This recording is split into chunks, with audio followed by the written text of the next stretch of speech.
Zazaların inanç tarihi, yalnızca bir mezhepten diğerine geçişin hikayesi değil, dağlara çekilmiş halkların 1000 yılı aşkın bir süre boyunca dini ve kültürel dalgalara verdikleri cevabın toplamıdır. Zerdüştlüğün resmi din olduğu Sasani İran'ından, Abbasi döneminde Deylem Dağları'na sığınan Alit hareketlere, oradan Deylemi-Büveyhi Şiileşmesine, Selçuklu ve Osmanlılarla gelen Sünnileşmeye ve nihayet Dersim merkezli Alevi Zaza evrenine uzanan bu çizgi, Zazaların inanç dünyasını katman katman örer. Bu tarih boyunca Zazalar ne tamamen merkezi din politikalarına teslim olmuş ne de bütünüyle onlardan kopuk yaşamıştır.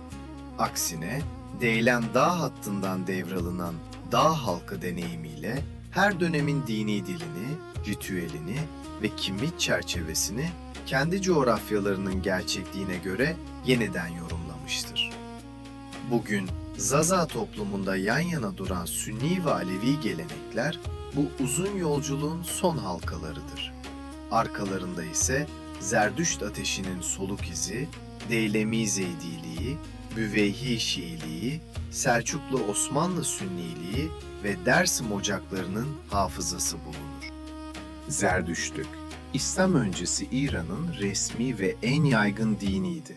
Özellikle Sasani döneminde devlet desteğiyle hukuk, bayramlar ve toplumsal düzeni belirleyen ana inanç sistemi konumuna geldi. 7. yüzyıldan itibaren İslam fetihleriyle Sasani düzeni çökerken, Zerdüşt mirası kültürel ve düşünsel düzeyde İran coğrafyasında ve giderek şekillenen Şii gelenekte yaşamaya devam etti. Ahiret, cennet, cehennem, iyi kötü karşıtlığı gibi kavramlarda Zerdüştlükle İslam arasında paralellikler kuran pek çok çalışma ortaya çıktı. İbadet ve ritüel düzeyinde de Zerdüştlükte günün belirli vakitlerinde dua, ibadet öncesi suyla arınma ve temizlik hassasiyetiyle Nevruz gibi eski İran bayramlarının İslam sonrası dönemde sürmesi, bu sürekliliğin somut göstergeleri olarak değerlendirilir.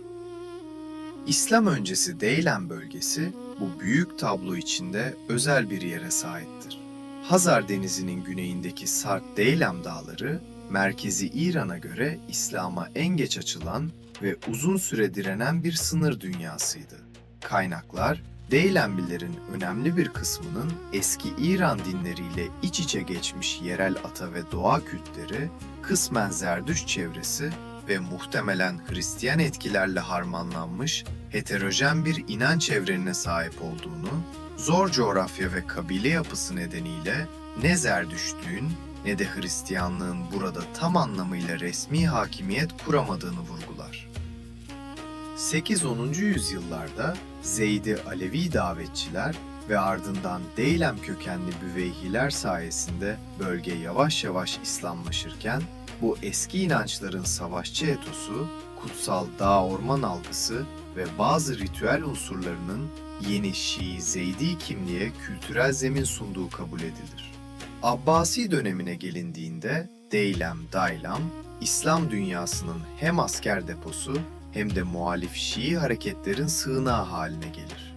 Abbasi merkezine karşı çıkan Alit isyancılar sık sık Taberistan, Gilan ve Deylem dağlarına çekilir. 9. yüzyılda Hasan B. Zeyd'in Taberistan'da kurduğu Zeydi Emirlik, Abbasi otoritesine karşı Deylem dağlarında yükselen ilk Şii siyasi yapılardan biri olarak Daylamikleri Zeydi Şiiliğe doğru çeker. Abbasi kaynakları Deylemileri sert, bağımsız ve halifeye karşı Alitlerle birlikte savaşan dağ halkı olarak tasvir eder. Zazaların kökenini Deylem'e bağlayan tezler açısından bu çok kritik bir katmandır. Çünkü Zaza dağ hattındaki güçlü Alevi heterodoks gelenekler bu eski Şii dağ dünyasının geç bir yankısı olarak yorumlanabilir. 10. yüzyılda Daylamit kökenli Büveyhi hanedanının yükselişi bu dağ Şiiliğinin siyasi zirvesidir. Büveyhiler kısa sürede İran ve Irak'ın büyük kısmını kontrol altına alır. 945'te Bağdat'a hakim olarak Abbasi halifesini fiilen kendi vesayetlerine alırlar. Başlangıçta Zeydi çizgiye yakın duran Büveyhi yöneticiler zamanla 12 imamcı Şiiliğe yönelir. Şii alimler ve ritüeller kamusal alanda görünür hale gelir. Kerbela matemleri ve Ehl-i Beyt vurgusu İran-Irak ekseninde devlet destekli bir içerik kazanır. Zazaların kökenini Deylem-Büveyhi hattına bağlayan yaklaşımlar açısından bu dönem hem Dağ Şiiliğinin zirve yaptığı hem de dağ halklarının İslami çerçeveye daha kurumsal biçimde yerleştiği bir eşik olarak görülür. Böylece Zaza inanç tarihini sadece Osmanlı sonrası mezhep politikalarına indirgemeyen daha derin bir tarihsel zemin ortaya çıkar. Büveyhilerin gerilemesiyle beraber 11. yüzyıldan itibaren Selçukluların kurduğu Sünni devlet modeli sahneye çıkar. Nizamiye medreseleri gibi kurumlar üzerinden Şafii ve Hanefi Sünni fıkhı güçlendirilir. Eyyubiler ve Artuklular özellikle Kürt ve Arap toplulukları arasında Sünniliği kurumsallaştırırken Zaza Dağ hattı da hem Şafii hem Hanefi çevrelerin etkisine açılır. 12 ila 15 yüzyıllar arasında Zazaların bir kısmı Sünni İslam'ı benimser ve yerel şeyh müderris ağları üzerinden Sünnileşme pekişir. Osmanlı döneminde Hanefi mezhebi imparatorluğun resmi fıkhı haline gelir. 16. yüzyıldan itibaren medrese, kadı ve tarikat ağları üzerinden Sünnileştirme siyaseti derinleşir ve Elazığ, Bingöl, Genç, Lice, Ergani, Dicle, Silvan, Diyarbakır gibi bölgelerde Hanefi, Şafii, Sünni Zaza toplulukları belirginleşir. Buna karşılık Dersim, Kuzey Bingöl, Varto, Hınıs, Tekman, Çat ve bazı Sivas-Erzincan köylerinde Alevi Zaza varlığı güçlü biçimde devam eder. Bu alan, Zazaların inanç tarihinde ayrı bir başlık oluşturur. Dersim merkezli Baba Mansur, Kureyşan, Derviş Cemal, Derviş Beyaz, Avuçan, Sarı Saltık gibi Alevi ocakları hem inanç hem toplumsal düzen açısından belirleyici otoritelerdir. Cem törenleri, musahiplik, görgü cemleri, kurban ve ziyaret pratikleri günlük hayatı örgütleyen temel ritüel biçimleridir. Bu evrende Zazaca sadece iletişim dili değil, dua, nefes, gülbenk, beddua, kutsal mekan anlatıları ve doğa tasavvurunun asli taşıyıcısıdır. Desımki, Desmane, Şobe, Dımili, Kızılbaşki, Hızır'ın dili gibi adlandırmalar, dil ile inanç arasındaki bağı kutsal bir zeminde kurar. Bu uzun tarihsel çizgiye Abbasilerden Cumhuriyete kadar geniş bir perspektiften bakıldığında Zazaların inanç tarihinde tek yönlü bir Sünnileştirme veya Alevileştirme anlatısı yerine üst üste binmiş inanç katmanları görülür. Deylemilerin Zeydi ve diğer Şii akımlarla ilişkisi, Büveyhilerin Şiiliği himaye eden yapısı, Selçuklu, Eyyubi, Osmanlı dönemlerinin Sünni devlet modeli ve Safevi çevresinde şekillenen Alevi, Kızılbaş evreni, Zaza Dağ hattında çok katmanlı bir mezhep coğrafyası üretmiştir.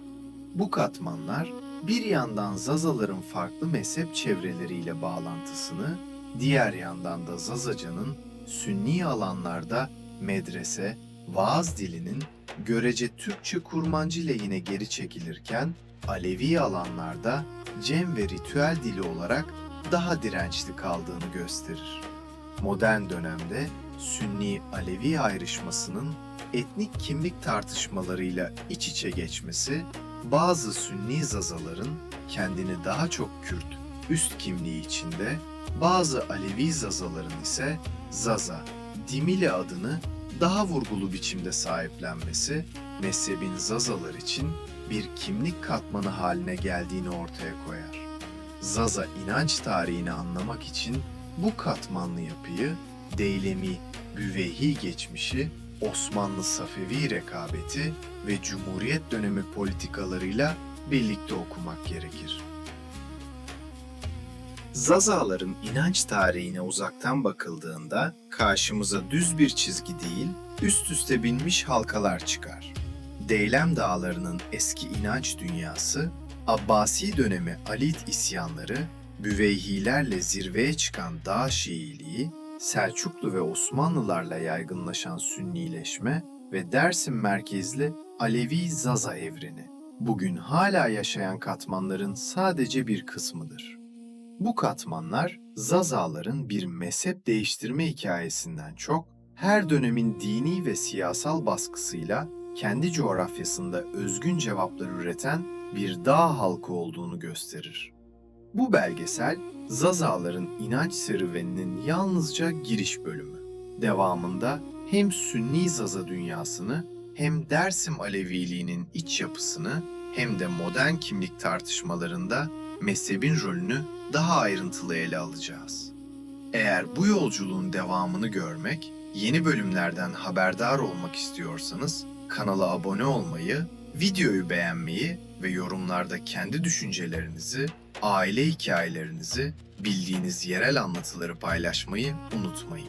Böylece Zazaların inanç tarihini birlikte daha çok sesli ve daha derinlikli bir şekilde anlatmaya devam edebiliriz.